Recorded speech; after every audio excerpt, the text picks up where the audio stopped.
Well, it looks like South Carolina Congresswoman Nancy Mace is walking around with a wrist brace and a sling after claiming that she was assaulted, in a story that causes us to ask, who do you believe? Nancy Mace has been all over social media, obsessively attacking trans people. She introduced legislation to ban transgender lawmakers and staff on Capitol Hill from using bathrooms that align with their gender identity. She meant it as a direct attack on incoming representative from Delaware, Sarah McBride, the first out trans lawmaker elected to Congress. All of this, of course, after she called herself, quote, pro-transgender rights in 2023. Nancy is someone who loves attention, always looking for ways to get as much attention as possible, and evidently she wasn't getting enough attention as a Republican supporting trans rights, so she's out here daily attacking trans people. Now she's claiming that she was accosted by a pro-trans man in a post on Twitter, while all of the witnesses that have been interviewed by various outlets are contradicting her story. Here's what Nancy Mace wrote, quote, "I was physically accosted at the Capitol tonight by a pro-trans man. One new brace for my wrist and some ice for my arm, and it'll heal just fine. The Capitol Police arrested the guy. Your trans violence and threats on my life will only make me double down. FAFO, hashtag hold the line." This story, however, gets more complicated as you read about it. Reading from the Rolling Stone, quote, "Mace spent much of Tuesday afternoon portraying the incident as a vicious assault by a pro-trans advocate. But individuals who reportedly witnessed her interaction with the alleged assailant are telling a very different story. According to individuals who spoke to The Imprint, a nonprofit news outlet focused on child welfare, juvenile justice, and other issues affecting American youth, attendees at an event celebrating the 25th anniversary of the Foster Care Independence Act were shocked over the arrest of James McIntyre, an award-winning foster youth advocate, shortly after he left the Rayburn House office building near the Capitol.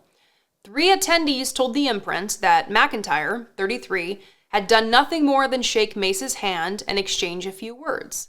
Mace is a co-chair of the bipartisan Foster Care Caucus, and she spoke at the event.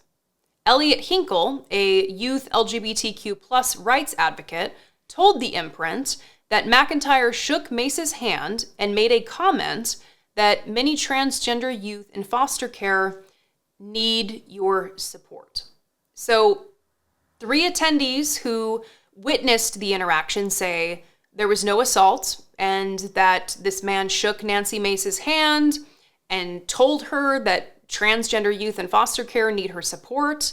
And reading again from this reporting, quote, "From what I saw, it was a normal handshake and interaction that I would expect any legislator to expect from anyone as a constituent," Hinkle said, adding that an aide to Mace later tracked McIntyre down and asked for his name and to repeat his comments to the representative.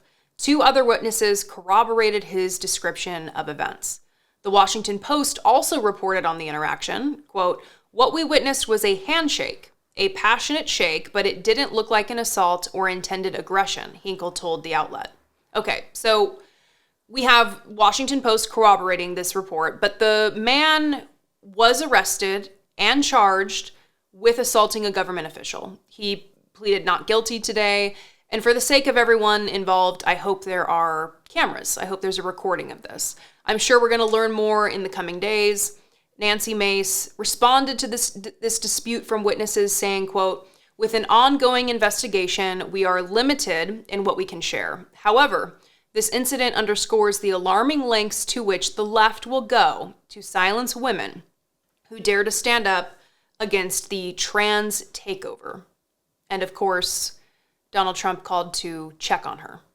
There's another part of this reporting that stood out to me, though, and it was this part of the Rolling Stone article. Quote, "Lisa Dixon, a longtime foster youth advocate who also attended the event, wrote on Facebook that she felt deep disappointment in that Mace came to a national foster youth event, told participating youth that it was a safe space, and then literally had one of them arrested by Capitol Police for simply shaking her hand and asking about trans rights. In a separate post, Dixon wrote that the event, quote, was not the day or the time for a self-serving publicity stunt, especially not a politician lashing out at a vulnerable young person who just took her word that, when helping foster youth, quote, all suggestions are welcome. Well, we can certainly see a world in which Nancy Mace is unhappy to be given even friendly criticism, even a friendly reminder that she is failing to do what's right. So we're left kind of weighing the evidence that we have right now, right?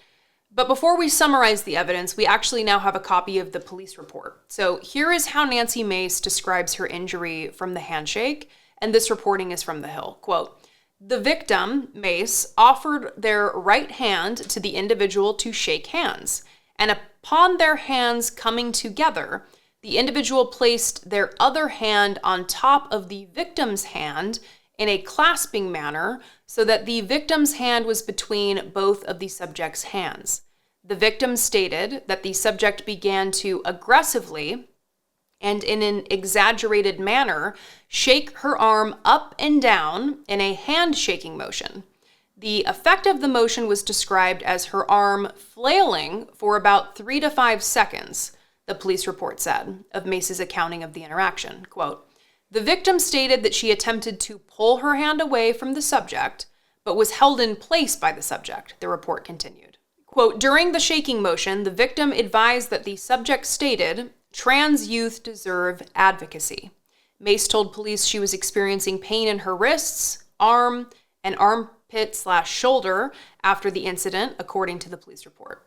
Okay, so it seems like witnesses would have been able to tell if the man who shook Nancy's hand was aggressively and in an exaggerated manner shaking her arm up and down to the point where she is now injured with pain in her wrists, arm, and armpit and shoulder. But maybe not. So this is where we stand at this moment. We have multiple witnesses saying that Nancy Mace is lying, and we have Nancy Mace, who is known for being dishonest and not holding to her principles and doing what is politically expedient for attention and power. I mean, that's pretty much where we are. So this is definitely one to follow. I'm sure that in the coming days we will learn more. As Nancy says, the investigation continues. Be sure to let me know what you think in the comments.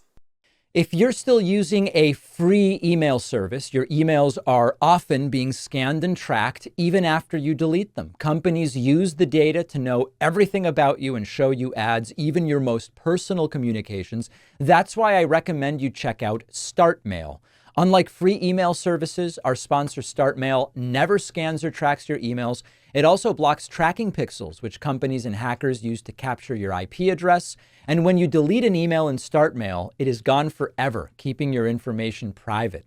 StartMail allows you to create unlimited email aliases, protecting your identity and reducing spam. This lets you use different email addresses for different purposes, like newsletters or shopping. Plus, StartMail lets you encrypt every email, even if the recipient doesn't use encryption. Switching is easy. You can migrate all your existing emails and contacts with just a few clicks. StartMail also offers a business plan with unlimited domains, advanced phishing protection, and shared aliases for seamless team collaboration.